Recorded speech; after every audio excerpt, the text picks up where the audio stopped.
Hello everyone, welcome to Perfection IAS. और Perfection IAS के 69 BPSC के करंट अफेयर सीरीज़ में आपका स्वागत है। हम आज जून महीने के सेकेंड हाफ के करंट अफेयर्स एमसीक्यूज़ के साथ आपके साथ जुड़ रहे हैं और इसके कुछ इंपॉर्टेंट क्वेश्चंस को हम लोग डिस्कस करते हैं। So let us begin the discussion. So first question says the term landfall is associated with which of the following disaster? Landfall इनमें से किस disaster के साथ किस context में use किया जाता है? So landfall is something which is connected with a disaster which is cyclone. तो आप देखेंगे ये न्यूज़ में इसलिए था कि साइक्लोन बिपारजॉय जो है उसने लैंडफॉल जो अपना हुआ जखाऊ पोर्ट गुजरात के कच्छ डिस्ट्रिक्ट वहाँ पर किया था। So landfall is associated with cyclone, and a tropical cyclone is said to have made landfall when the center of the storm or its eye moves over the coast. ठीक है। Now cyclones lose their intensity once they move over land. Land पहुंचते वो अपना intensity lose कर देते हैं because of sharp reduction of moisture supply. Moisture supply कम हो जाएगा तो cyclone का जो intensity है वो भी कम हो जाएगा। Next question. A under trial vaccine named VCA1553 is associated with which of the following? So under trial vaccine है जिसका नाम रखा गया है VCA1553। ये एसोसिएटेड है चिकनगुनिया से। So phase 3 of chikungunya vaccine was trial tested for the first time in humans which shown promising results and this is a life attenuated vaccine candidate for active immunization and prevention of disease caused by chikungunya virus. ठीक है। Now recently, a migrant boat capsized in the Mediterranean Sea. In this context, Peloponnese Peninsula is located in which country? इसी context में अगर आप समझेंगे, हाल ही में एक migrant boat जो है वो capsize हुआ था कहाँ पर? Mediterranean Sea में। उस context में अगर एक question पूछा जाए कि Peloponnese Peninsula किस country में located है, तो you will see that it is located in Greece। और Greece में भी आप बात करेंगे तो ये Southern Peloponnese Peninsula जो है वो वहाँ पर आपको Greece में located है, साउथ वेस्ट के अंदर। ठीक है। ये सदर्न ग्रीस के पार्ट में आपको ये लोकेटेड दिखेगा and it is connected to the central part of the country by isthmus of Corinth land bridge which separates the gulf of Corinth from Saronic gulf. ठीक है। Next, the term hawkish pause was recently in the news. It is related to which of the following? तो hawkish pause जो है वो कभी कभी news में सुना जाता है। ये टर्म किस चीज से रिलेटेड इनमें से? The correct answer is banking. And if you talk about United States Federal Reserve, it decided to pause raising interest rates. Many commentators called it hawkish pause. तो interest rate को जो है वो रेज करने से रोक दिया गया, इसी को क्या टर्म दिया गया है? hawkish pause। ठीक है। Now, in which year will India host the International Institute of Administrative Sciences? India किस साल international institute for administrative sciences को लॉन्च करेगा? And the correct answer is in the year 2025 it will be launched, and this has been announced that it will be launched in the annual conference in February 2025 2025 में। Theme जो है वो next generation administrative reforms की बात की जा रही है and it also talking about empowering the citizens and reaching the last mile. और जो वेन्यू रखा गया है वो है कोची, दैट इज इन केरला। तो ये कब लॉन्च होगा? 2025 में। ठीक है। So next question is, as per Henley Private Wealth Migration Report 2023, how many high net worth individuals are expected to leave India in 2023? So India में 2023 में कितने हाई नेट वर्थ इंडिविजुअल को एक्सपेक्ट किया जा रहा है कि वो यहाँ से निकल जाएंगे? अगर आप इसकी बात करेंगे तो टोटल 6500 ऐसे high net worth individuals India से जा सकते हैं। और हाई नेट वर्थ इंडिविजुअल की अगर बात करें तो उसका क्राइटेरिया क्या है? तो बेसिकली जिनके पास जो इन्वेस्टेबल वेल्थ हो, कितना? $1 मिलियन, यानी कि 8.2 करोड़ या उससे ज़्यादा का अगर टोटल आपका इन्वेस्टेबल वेल्थ है तो वो क्या कहलाते हैं? High net worth individual. अगर सबसे ज़्यादा नेट आउटफ्लोज देखना है तो किन कंट्रीज़ में है? तो सबसे आगे चाइना है, फिर India, then UK, then Russia and Brazil. और अगर टॉप 5 डेस्टिनेशन जहाँ पे ये इन्फ्लोज हो रहा है उसको देखना है तो it is Australia, UAE, Singapore, US and the Switzerland. ठीक है। Next question, recently which country hosted Komodo naval exercise in which 36 countries participated? Komodo जो नेवल एक्सरसाइज है वो हाल ही में कराया गया और इंडोनेशिया ने इसका 4th एडिशन को लॉन्च किया है। The aim was to strengthen relationship between navies of 36 country और इंडिया की तरफ से जो पार्टिसिपेशन किया गया वो INS सतपुरा का किया गया था। ठीक है। Next, Bihar became which state to implement national transit pass system? Bihar कौन सा नंबर स्टेट बना जिसने क्या पास किया हो, नेशनल ट्रांजिट पास सिस्टम को लागू किया है। और इस कॉन्टेक्स्ट में अगर आप बात करेंगे तो Bihar became the 5th state only to implement the national transit pass system. अब ये है क्या? So it is basically a digital platform which monitors and keeps records of transit permit for the interstate and intrastate transportation of forest products from private as well as and public land। तो जितने भी कैसे products, forest products जो हैं उनको लेकर ये वाला पास जो है वो जारी किया था। And Bihar became the 5th state only. This NTPS was launched by State Environment, Forest and Climate Change Minister Tej Pratap Yadav on June 15, 2023. Next. Recently, World Bank launched its first dedicated road safety project in South Asia. The pilot project will be undertaken in which country? तो world bank ने अभी अपना पहला dedicated road safety project जो है south Asia में launch किया है। और ये किस जगह पर अगर आप बात करेंगे तो ये बांग्लादेश में जो है उसको लॉन्च किया गया है। ठीक है, ढाका के अंदर इसके बारे में साइन किया गया था। And 2 national highways of Bangladesh that is Gazipur Elenga as well as the Natore Nawabganj N6 and N4 जो है उस कॉन्टेक्स्ट में ये लॉन्च किया जा रहा है। And this is the first dedicated road safety project of south Asia done by world bank. Recently, UN General Assembly adopted a draft resolution to establish a memorial at UN headquarters to honor fallen peacekeepers. This resolution was introduced by, actually this is important because this resolution was introduced by India only. The title of the resolution was Memorial Wall for Fallen United Nations Peacekeepers, introduced by India, plus co-sponsored by nearly 190 UN member states and was also adopted by consensus. सबकी सहमति से accept किया गया।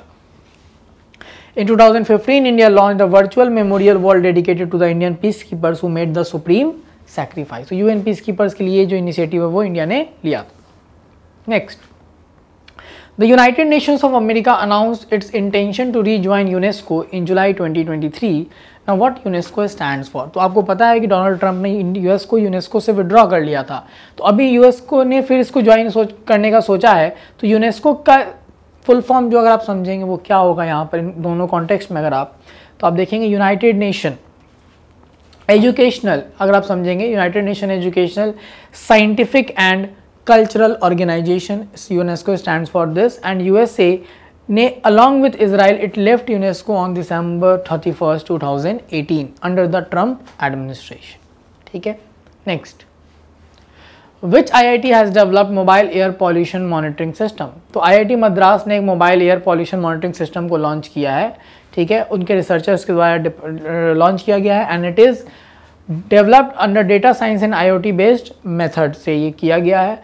Pollution sensors mounted on public vehicle including two-wheelers can dynamically monitor the air quality of an extended area. तो जो vehicles है उस पर इसको अगर कर देंगे तो बहुत अच्छे खासे एरिया का जो है वो मॉनिटरिंग कर सकते हैं। ठीक है, next, Betelgeuse was in the news recently. It is what? तो ये आखिर है क्या? So it is a red giant star। अगर आप बात करेंगे it in its late carbon burning stage and it may explode as a supernova within a few decades. It is known as Thiruvathirai or Ardhara in Indian astronomy, and a red giant star is a large aging star that has expanded and cooled, causing it to appear red in color. तो expand होकर फिर cool हुआ और इसीलिए इसका colour कैसा दिखता है? Red दिखता है। Next, recently the book of which Indian historian won the Elizabeth Longford Prize for historical biography? अगर आप इसमें बात करेंगे तो रामचंद्र गुहा की जो बुक है उसने एलिजाबेथ लॉन्गफोर्ड प्राइज जो है वो जीता है। The book is rebels against the Raj, western fighters for India's freedom. इस पर्टिकुलर बुक को जो अवार्ड दिया गया है। और ये बुक मेनली किसके बारे में है? तो white Brits who were severely punished for going against the British establishment of their day to give their all for Indian independence. ठीक है, next, recently world to combat desertification and drought was observed on June 17. India aims to attain land neutrality by which year? तो India land neutrality किस साल तक achieve करने की कोशिश कर रहा है या टारगेट उसका क्या है? सो इंडिया का ये टारगेट है कि वो लैंड न्यूट्रलिटी या लैंड न्यूट्रल स्टेटस अचीव कर ले 2030 तक। और इसके लिए वो रिस्टोर करेगा 26 million hectares of degraded land by 2030। ठीक है, now 22nd Law Commission of India sought the views of religious organization and public on the issue of Uniform Civil Code. इसी कॉन्टेक्स्ट में आपको बात करना है कि यूसीसी डीपीएसपी के किस पर्टिकुलर प्रिंसिपल के अंदर फॉल करता है. So first of all, Uniform Civil Code is in news because of this particular point only, that UCC has Law Commission has actually asked for the views of public and religious organizations. So UCC is something which is having a common civil law. Civil law means all the civil matters that related to marriage, divorce, etc., inheritance, adoption shall be governed by a common law irrespective of the religion, race, caste, gender, etc. Last Law Commission actually denied, or you can say actually reported, that it is not desirable at the moment to implement UCC, but now they have again reconsider this particular demand. तो UCC जो है DPSP के अंदर दिया गया, that means it is forms a part of non-justiciable rights or as a guideline of state. तो UCC हमारा जो प्रिंसिपल है, अगर 3 कैटेगरीज में DPSP के प्रिंसिपल बांटे गए हैं, तो UCC falls under the liberal intellectual principle. तो लिबरल इंटेलेक्चुअल प्रिंसिपल के अंदर UCC फॉल करता है. ठीक है. United Nations had struck the Black Sea grain deal agreement with which country. तो न्यूज़ में इसलिए कि रशिया ने अभी इसे विड्रॉ करने की बात की है, हालांकि इसकी बात अभी हम लोग करें उसमें वो टर्की के साथ ये बात हुई है. तो UN and Turkey brokered the Black Sea grain initiative in July 2022 and the aim was to tackle a global food crisis worsened by Moscow's invasion of Europe and the blockade of its Black Sea port. उसके context में ये agreement sign किया गया था last year. ठीक है. Now recently PM spoke about Miyawaki forest in his मन की बात programme. It is an indigenous forest growing technique of which country? तो जापान का ये बहुत फेमस टेक्निक है फॉरेस्ट ग्रो करने का, जहाँ पर बहुत कम एरियाज में अलग अलग तरह के फॉरेस्ट को प्लांट किया जाता है. और अगर आप समझेंगे तो इस मेथड में 2 से 4 different types of indigenous trees को within every square metre plant किया जाता है, जिसके कारण ट्री सेल्फ सस्टेनेबल बन जाते हैं और वो अपने फुल लेंथ के कैपेसिटी में क्या करते हैं, ग्रो करते हैं. ठीक है. 3 साल में लगभग वो अपने पीक तक पहुंच जाते हैं. Next, India has decided to buy how many predator drones from the USA. India ने कितने प्रेडेटर ड्रोन्स यूएसए खरीदने का डिसीजन लिया है? तो अगर आप बात करेंगे तो टोटल 31 प्रेडेटर ड्रोन्स जो है वो इंडिया यूएसए खरीदने जा रहा है. That has been approved by Defence Acquisition Council. और ये खरीदा जा रहा है किससे? General Atomics Aeronautical System. और ये टोटल कॉस्ट है $3 बिलियन. ठीक है. India's biggest natural arch belonging to Jurassic age has been discovered in which state और यूटी. ये किस स्टेट या यूटी में अगर आप बात करेंगे जो सबसे बड़ा नेचुरल आर्क मिला है जो कि जुरासिक एज का है, and that has been discovered अगर आप बात करेंगे तो उड़ीसा के सुंदरगढ़ डिस्ट्रिक्ट में. It is made up of ferruginous sandstone and the period dates back to 184 to 160 million years ago. ठीक है. Next, which country has raise the age of consent from 13 to 16 years for the first time since 1907. अगर 1907 के बाद Japan ने अभी हाल ही में consent का जो एज है वो 13 ईयर से कितना कर दिया, बढ़ाकर 16 साल कर दिया है रिसेंटली. ठीक है. So this is age of sexual consent has been lifted from 13 to 16. Now recently the term photo voyeurism was in news. It means, so photo voyeurism की बात करेंगे अगर आप, तो it is something which is taking the photos और you can say taking secretly the photos of the sexual acts of others without their information, you can say without their permission. Secretly ऐसा photo लेना, इसी को क्या बोला जाता है? Photo वोयूरिज्म. और इसी को जापान ने अभी क्या किया, हाल ही में क्रिमिनलाइज भी कर दिया है. Now consider the following statements about silent barkers project. It is a joint initiative of China and Russia. No, this is not true because it is launched, or you can say this initiative is against China and Russia's basic ambitions.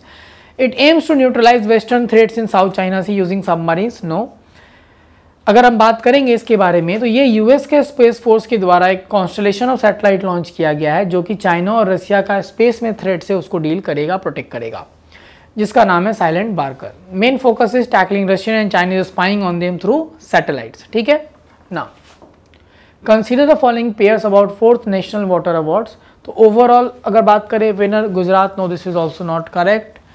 Best district is also not Haridwar. And best urban local body की हम बात करेंगे तो आपको यहाँ clearly दिख रहा है कि वो चंडीगढ़ तो है, फिर इंदौर, फिर Surat. But best district is Ganjam of Orissa. And overall Madhya Pradesh has top this particular ranking of 4th for national water awards. ठीक है, next, who is the winner of 45th European essay prize. So 45th European essay prize के विनर आप देखेंगे अरुंधति रॉय को ये मिला है, एंड उनका लेटेस्ट एसे जो है दैट इज आज़ादी 2021 में, उसके कारण। Her other works include God of small things, जिसको बुकर प्राइज मिल रखा है, ministry of utmost happiness and my seditious heart.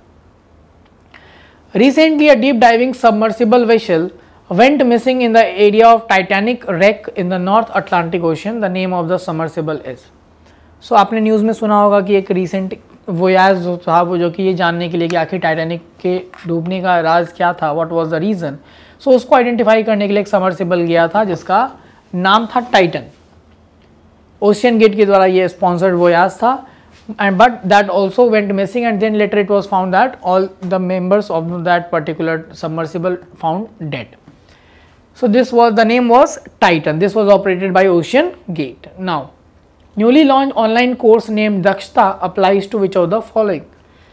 So it is related to young government professional, because we can see the Indian government has launched this course Dakshta on the I Got Karam Yogi platform. Dakshta stands for Development of Attitude, Knowledge, Skill for Holistic Transformation in Administration, and to upskill young professionals in various domains to enhance their effectiveness in government roles. Which technology company has launched Indian languages program to support language publishers in India? तो इसकी बात करेंगे तो Google ने इसको launch किया है और गूगल न्यूज़ इनिशिएटिव के द्वारा लॉन्च हुआ है। This support is being provided for a total of 9 languages, that is English, Hindi, Kannada, Tamil, Telugu, Bengali, Malayalam, Gujarati and Marathi. Next, consider the following statements about International Yoga Day. It was first celebrated in 2015. This is true. PM Modi led a yoga session for the first time at UN headquarters. This is also true. Yoga belongs to the Orthodox school of Indian philosophy. This is also correct. तो 3 statement यहाँ correct दिखे आपको। Founder of the yoga school is Yogacharya. No, this is not correct. Founder of yoga school was Patanjali. So only 3 statements are correct. ठीक है, तो पतंजलि जो थे वो थे योगा के founder. Now, recently Bhavani Devi became the first Indian to win a medal in the Asian Fencing Championship. ये Asian fencing championship हाल ही में जो हुआ था वो कहाँ हुआ था, तो वो वुक्सी में हुआ था, दैट इज इन चाइना। ठीक है ना। Recently Petteri Orpo has been elected prime minister of which country. So Petteri Orpo किस कंट्री के प्राइम मिनिस्टर बने की बात की, that is in Finland, and he succeeded Sanna Marin, and he is the leader of the Conservative Party which intends to implement strict measures on immigration. ठीक है ना। Zemcovac OM against Omicron is which type of vaccine? इनमें से कौन सा vaccine का type है Zemcovac OM? So this is basically mRNA, that is messenger RNA का वो टाइप है, और ये इंडिया का पहला इंडिजिनस mRNA वैक्सीन बनाया गया ओमिक्रॉन वेरिएंट के लिए, which is known as Zemcovac OM। ठीक है, unlike many vaccine that require specialize cold storage facility, इसको आप नॉर्मल रेफ्रिजरेटर्स के अंदर भी स्टोर कर सकते हो between the range of 2 to 8 degree Celsius. Which of the following is represented India in exercise Khan quest 2023? India की तरफ से कौन खान क्वेस्ट 2023 में इंडिया को रिप्रेजेंट कर रहा है, तो ये गढ़वाल राइफल्स कर रहे हैं। खान क्वेस्ट जो है वो एक multinational peace keeping joint exercise है, और इस बार इंडिया की तरफ से गढ़वाल राइफल्स पार्टिसिपेट कर रहे हैं। Now, Chashma nuclear power plant is propose to be set in which country? तो चश्मा न्यूक्लियर पावर प्लांट जो है पाकिस्तान में सेट होने जा रहा है, और ये किसकी मदद से, चाइना की मदद से इसको सेट करने की बात की जा रही है। You can see these are certain projects. So Chashma, Sahiwal, Muzaffargarh, Karachi, ये सब न्यूक्लियर पावर प्रोजेक्ट कहाँ के हैं, आपको पाकिस्तान के दिख रहे हैं। Next, consider the following statements about G20 summit. G20 basically a meeting of G20 which was held in Patna recently. So it was inaugurated by CM Nitish Kumar. This is correct because it was inaugurated by governor. It was a meeting of labor engagement group, correct. The president of L20 summit was Hiranmaya Pandey. This is also correct, and Hiranmaya Pandey is the chairman of Hind मजदूर संघ। इसकी बात करेंगे तो यहाँ पर ये president इनके कौन थे, हिरण्मया पांड्या थे, और ये चेयरमैन है RSS back trade union, that is Bharatiya Mazdoor Sangh. ठीक है, next, who became the first male footballer to play 200 international football matches? So Cristiano Ronaldo from Portugal became the first male footballer to play 200 international football matches and his 200th game was against Iceland. किसके against था वो match?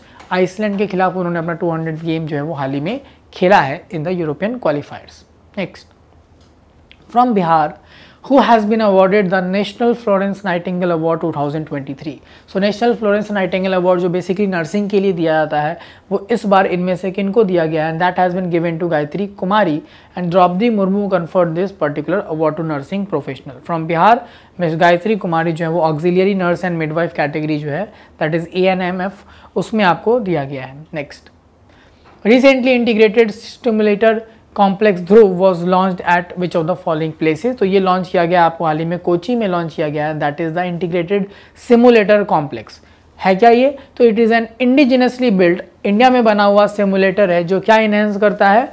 Indian navy में practical training को enhance करेगा. ठीक है.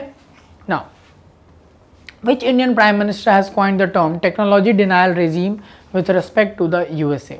Technology denial regime term जो है यूएस के कॉन्टेक्स्ट में किस इंडियन प्राइम मिनिस्टर ने बोला था? अगर आप बात करेंगे इसके बारे में तो इस पर्टिकुलर चीज़ के बारे में हम बात करेंगे. It is to rest what former prime minister what Manmohan Singh used to set this particular term for USA. And इसका रीज़न ये है, न्यूज़ में हमने देखा क्योंकि हाल ही में अभी इंडिया ने बेसिकली जब यूएस में विजिट हुआ प्राइम मिनिस्टर मोदी का तो वहाँ पर हमने ये पाथ ब्रेकिंग चीज़ को एक्सेप्ट किया and that the deal to manufacture the GEs 414 in India announced at that particular time. तो इस बार टेक्नोलॉजी को भी अनविलिंगली या जैसे भी यूएस ने अग्री किया इंडिया के साथ शेयर करने के लिए. Next, recently India and which other country has launch Indus act to foster collaboration between startup.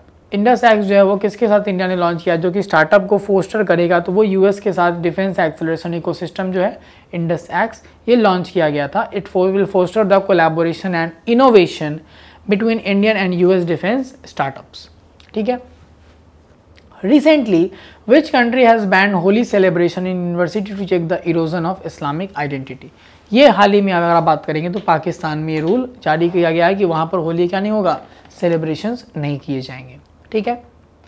Which city has ranked best in the global livability index 2023? सबसे जो हाईएस्ट रैंक किसको मिला है? किसमें? ग्लोबल लाइवेबिलिटी इंडेक्स 2023 में. अगर उसकी बात करेंगे तो first is Vienna, that is the capital of Austria. Second is Copenhagen, capital of Denmark. Third is Melbourne from Australia. ठीक है. फ्रॉम एशिया अगर आप बात करेंगे तो पहला जो है वो वैसे रैंक 10 है but first in Asia is Osaka in Japan. Consider the following statements. Artemis accord AIIMS for military exploration of outer space through peaceful mean. ये स्टेटमेंट गलत है क्योंकि मिलिट्री नहीं, सिविल एक्सप्लोरेशन की बात होती है.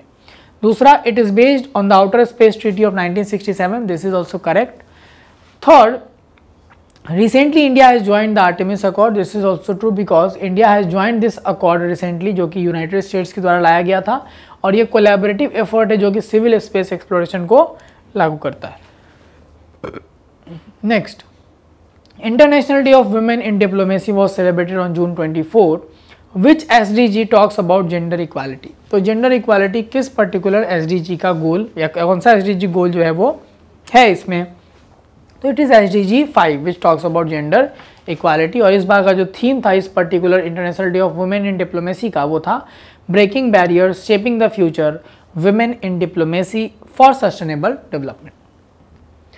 Amit Shah let the foundation stone of Balidan Stambh in which particular city. तो बलिदान स्तंभ अभी हाल ही में जो अमित शाह ने लॉन्च किया है वो कहाँ पर? श्रीनगर में मार्टिज मेमोरियल को लॉन्च किया गया है. Recently PM paid a visit to Egypt. In this context which are the following ports are located in Egypt? Alexandria port, yes this is also located. Port Said, this is also located there. अगर हम बात करेंगे यहाँ पर Suez port भी वहीं पर है एंड सफागा पोर्ट भी वहीं पर है. Whereas Duqm port is a sea port and road terminal located at Duqm in Oman. कहाँ पे? ओमान में. Next, recently PM paid a visit to Al Hakim mosque in Cairo restored with the help of India's Dawoodi Bohra community. So Bohra community belongs to which Islamic school of thought? अगर आप बात करेंगे इसमें से Islamic school जो अलग अलग थॉट्स होते हैं उसमें बोहरा कम्युनिटी जो है वो फातिमी इस्माइली तैयबी से बिलोंग करता है ये बोहरा कम्युनिटी. ठीक है. Who has been selected for बाल साहित्य पुरस्कार 2023 in the मैथिली लैंग्वेज? बाल साहित्य पुरस्कार 2023 के लिए इनमें से किसको मैथिली लैंग्वेज के लिए रखा गया, एंड दैट इज अक्षय आनंद। सनी को ये अवार्ड बेसिकली दिया गया है। ठीक है, यहाँ से आपको क्लियर हुआ, मैथिली में अक्षय आनंद सनी को ये प्राइज दिया गया है। अगर आप हिंदी की बात करेंगे तो सूर्यनाथ सिंह, जिसके बुक का नाम है कौतुक ऐप, एंड इंग्लिश में सुधा मूर्ति, जिनके बुक का नाम है grandparents bag of stories. Which state has launch the legal aid defence council system to provide free legal aid. ये हाल ही में जो अगर आप बात करेंगे लॉन्च किया गया है, उत्तर प्रदेश के द्वारा लॉन्च किया गया है, और इसका एम है कि लीगल सर्विसेज फ्री में देना एलिजिबल वंस को, और इसमें जो एलिजिबिलिटी रखी गई है वो रखी गई है that it should not be having the annual income more than 3 lakh. Operation greens is a government scheme for which of the following. तो ऑपरेशन ग्रीन्स बार बार न्यूज़ में इसलिए आता है हर साल, क्योंकि जब भी ऐसे टोमेटो प्राइसेस वगैरह की दाम प्राइसेस में आप देख रहे हैं इंक्रीज हो रहा है, तो उस टाइम पे ये ऑपरेशन बार बार आता है, because this operation is to stabilise the prices of TOP crop, that is tomato, onion and potato. ठीक है, so this was the discussion from today's particular lecture. अगले लेक्चर में हम लोग जुलाई महीने के फर्स्ट हाफ के साथ करंट अफेयर्स एमसीक्यूज के साथ जुड़ेंगे। ठीक है, थैंक यू सो मच।